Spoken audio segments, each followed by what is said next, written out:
Every Friday night and Saturday night is a loose night of the week across the globe. Place to party. Well, basically I became religious. We learnt through the Islamic texts and the Quran that the Muslims have to have a leader who controls the affairs of the Muslims and directs the Muslims. Abu Bakr al-Baghdadi was the one who announced his caliphate. He told me basically the opposite of what the media was propagating. He said to me, it's a legitimate Islamic state and it rules by the law of Allah, and it's obligatory on every Muslim to migrate.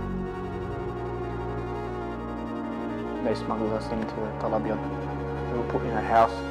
I trusted them somehow. Being Muslim and they're Muslims, what do you want to do? Do you want to fight? I basically said to them, no, that's not what I want to do. I don't want to fight. I don't think they took that too well. They made me watch cars, basically. No civilians come and steal parts from there. They do come and try to put pressure on you, but they can't force you to fight. They would say fighting is the better thing, jihad, you know, all the talk. And we just say it's just not my thing. I just came to live in the Islamic State. It's not a bad place. People are right here. Women are covered, no one's getting drunk on the road. No violence that I could see on the road. They said you have to go and do the training. First you do a Sharia course. It was very common to what I knew. They had some extreme views, like the suicide thing. After I finished, you have to go and do the military training. Jogging, learning how to use a Kalashnikov. They don't really teach you on like heavy weapons and tanks and all that stuff. It was just fitness, just to make sure you could run and everything else. So I started working in the hospital, and then the project came along to build the bottom level of the hospital, renovating, demolishing walls.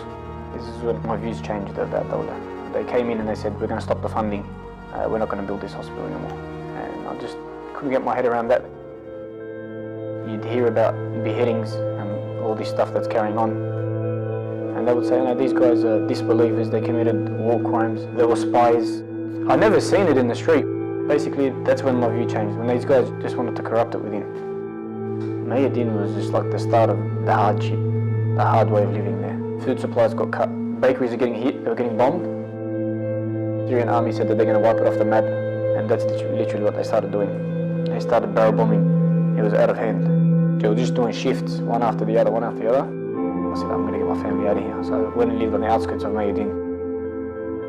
We just kept on moving down the river. No family would survive by themselves there. No woman would live by herself. She wouldn't be able to live by herself from fear of everything you can think of.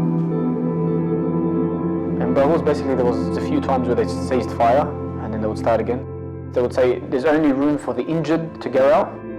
The Islamic State would never come to tell you that the men could leave as well. That's like a big no-no. You're not allowed to leave. You have to stay and die here. You dig a hole in the floor. Literally, you go about 1.5 meters down, so you're covered. Bullets are flying across, and you're sitting there. They killed a lot of people, a lot of women and children. I remember seeing the burnt bodies. It was pretty horrific. I said, I don't care where I'm going. I don't care what's happening.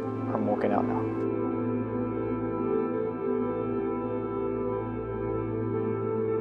The leaders betrayed the Muslims, and they never asked about the Muslims that were living in the Islamic State.